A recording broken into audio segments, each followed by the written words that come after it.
When we first started offering an opportunity for Canadian ACPs to study with us, which was about, I want to say 6 years ago now, we started with a bridging degree. And you might be familiar with some of your colleagues or friends who have taken the what's called the bridging degree. So advanced care paramedics could go into the Bachelor of Paramedicine and were given 2 years credit for being an ACP from an accredited course, and then did that third year with us.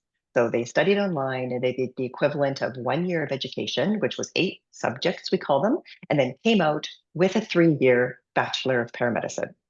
So that is, again, what most people were doing for a number of years until last year when we made a change. So they jumped in these subjects alongside our undergraduate students, didn't have any travel requirements, and then came out with a Bachelor of Paramedicine.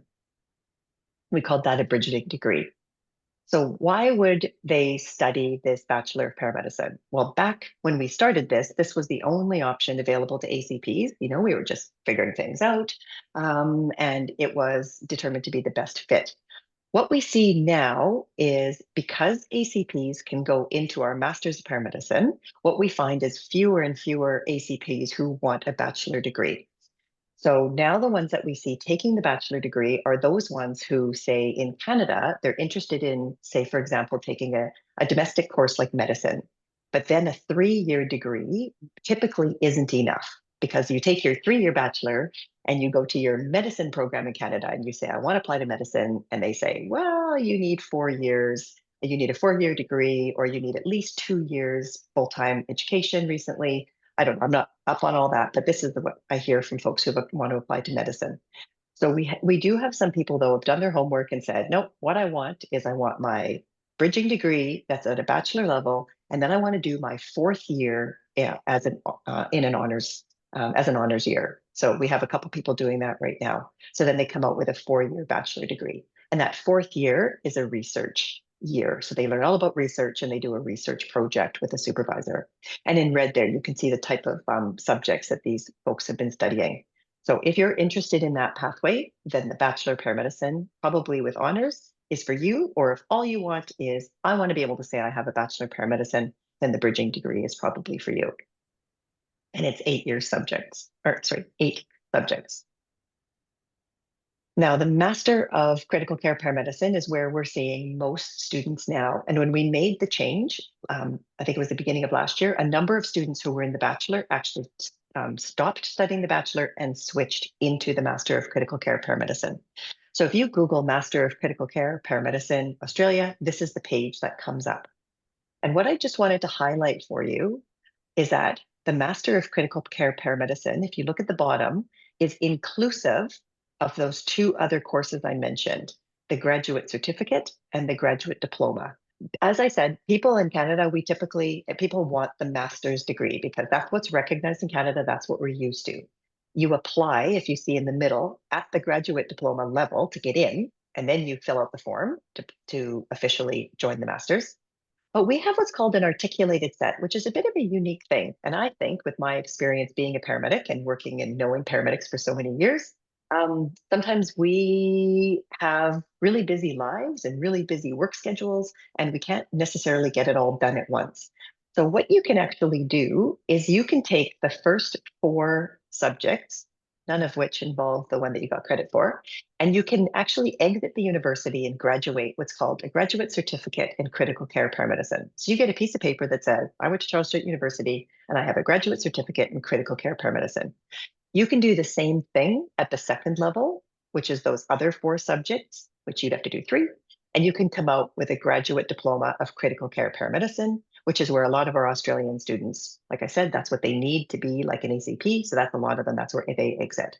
And then you can come back and then you can finish off the master's. You don't have to do it this way, but it is sometimes nice to know that if you have life events or you're busy or you're off for whatever reason, that you have exit points and then you can easily just pop back in and continue your studies. So you can see how the master's is the equivalent of 4 plus 4 plus 4. It brings you the 12. Okay, so what is it? The Masters of Critical Care Paramedicine is aimed at advanced care paramedics and CCPs or paramedics with flight experience, so flight paramedics. And our applicants from Canada apply at that graduate diploma level. Now, this is the grad diploma is what I was saying, that the ACP equivalents are what they take in Australia. So for the Canadians, that's the point where you apply and get into the course. And I'll tell you in a moment why that doesn't matter. You're still going to be able to take the master's degree. Now we offer a credit package. So there is, at that grad dip level, there are 8 different subjects, and one of those ACPs and CCPs get advanced credit for, and that's the skills course. So in that subject, I should say subject, not course, in that subject, which is called APS 505, you learn all of, intubation, needle decompression, IO, use of pumps, FONA, all those sorts of things, which of course our ACPs have already learned and are able to do as part of their skill set. So we've made the case that any ACP that applies to this course should get advanced credit for that subject. And that's good because that subject involves actually being in Australia for the practical component. So that's the reason that the students who get into this course don't have to travel to Australia, because you actually get credit for the subject that would involve travel if you didn't have credit. Now, once you're in the graduate diploma level, then, and you've taken 1 or 2 subjects, I think it's 2 subjects, Rob can confirm that in a moment, then, and you demonstrate that you're passing and everything's going good, then you fill out a form and say, I want to formally transfer into the full master's degree.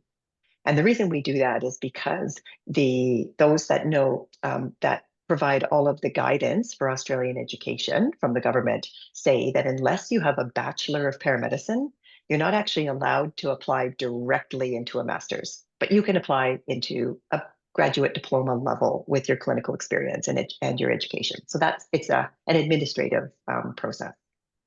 So a full master's degree is 12 subjects total. That's what a normal master's is. So anybody who wants to go in and take a master's degree, it would take the equivalent of 12 subjects. You already get credit for 1, so that leaves 11 subjects then that you would have to study for a full master's. The question that comes up, and what makes a lot of people nervous, is that idea about having to do research, because they say, oh, I hear that in order to have a master's degree, I have to engage in research. And to a point, that is true.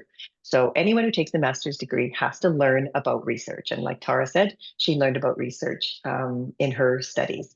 But you have an option. So you can either learn about research in one of the research subjects and then go on and do a research project, like Tara did hers in the air ambulance environment. Or you can say, I want to take my research subject and then I want to take 3 electives. And you can choose other subjects to take and not actually do a research project. So you do have some options there on how you want to do your studies. Now, I want to point out that if you are online and you are listening to this and you are a flight paramedic, or a recognized CCP in your province, so say you're from Ontario and you're a CCP, or in Alberta, we don't have CCPs, but you're a flight paramedic with 1 year of flight experience, then once you get to that higher, those last courses in your master's level, and you elect to go with taking elective subjects, you can actually get credit for a second subject, and that's APS 510, and that subject fittingly is an air ambulance retrieval subject. So you can see the fit there. So once you get to that point, you can ask for additional credit and then you wouldn't have to take that. So if you're a CCP or a flight paramedic, you actually only have to take 10 subjects to attain your master's degree. There's a lot of information in this, so I appreciate that it's a lot to take in. So these are the type of subjects that you would take at that master's level. So we have a foundation subject, which is focused all on things like critical thinking, dealing with change, leadership and leadership styles.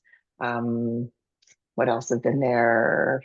Change management, emotional intelligence, all those foundational aspects of being a critical care paramedic that you bring to the job that don't actually involve, performing skills. So that's your first subject.